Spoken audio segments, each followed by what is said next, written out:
Hi everyone, ಇವತ್ತು ರಸಮ್ ಮಾಡ್ತಾಯಿದ್ದೀನಿ. ಎಣ್ಣೆ ಕಾಯಕ್ಕೆ ಇಟ್ಬಿಟ್ಟು ಒಂದು ಸ್ವಲ್ಪ ಸಾಸಿವೆ, ಒಂದು ಸ್ವಲ್ಪ ಜೀರಿಗೆ, ಒಂದು ಗೆಡ್ಡೆ ಬೆಳ್ಳುಳ್ಳಿ,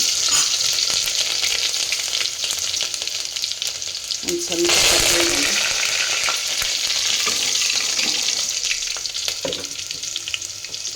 ಅದೊಂದು ಸ್ವಲ್ಪ ಫ್ರೈ ಆದ ತಕ್ಷಣ ಒಂದು 3 ಟೊಮೆಟೊ ಸಣ್ಣಗೆ ಕೊಡ್ತಿರೋದು.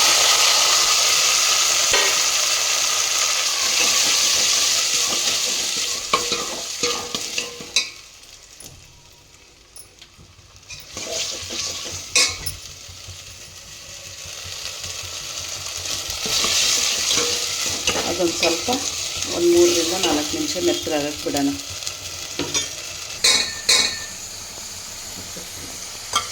ಇವಾಗ ಮೆತ್ತಗೆ ಬೇಯಿಸ್ಕೊಂಡಿರೋ ತೊಗರಿಬೇಳೆ ಫುಲ್ಲು ನುಣ್ಣಗೆ ಬೇಯಿಸ್ಕೋಬೇಕು.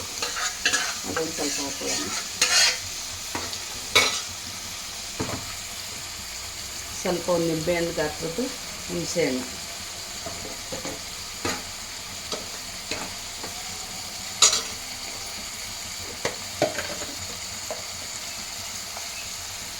ಇದು ಹೋಮ್ ಮೇಡ್ ರಸಮ್ ಪೌಡ್ರು, ನಾನೇ ಮನೇಲಿ ಮಾಡಿರೋದು.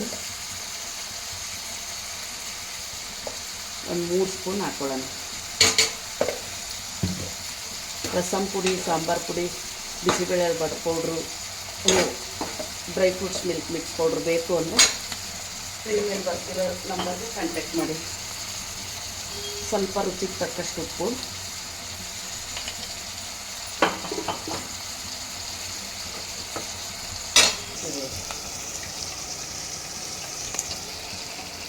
ಇದಕ್ಕೆ ಎಷ್ಟು ಬೇಕೋ ಅಷ್ಟು ನೀರು,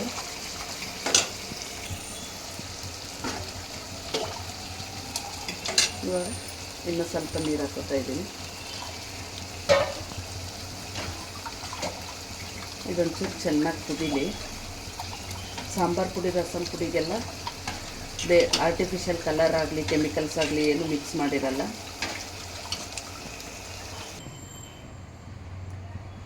ಇವಾಗ ಒಂದು ಒಗ್ಗರಣೆ ಕೊಡೋಣ. ಅದಕ್ಕೆ ಕುದೀತಾ ಇದೆ. ಒಂದು ಬಾಣಲಿಲಿ 1 ಸ್ಪೂನ್ ತುಪ್ಪ, ಒಂಚೂರು ಸಾಸಿವೆ, ಸ್ವಲ್ಪ ಜೀರಿಗೆ,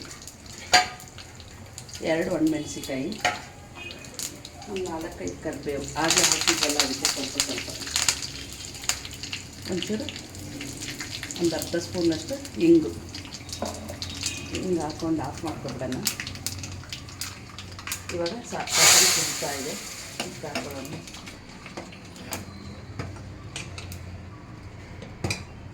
ಇದಕ್ಕೆ ಲಾಸ್ಟಲ್ಲಿ ಒಂದು ಸ್ವಲ್ಪ ಸಣ್ಣಕ್ಕೆ ಹೆಚ್ಚಿರೋ ಕೊತ್ತಂಬರಿ ಸೊಪ್ಪು.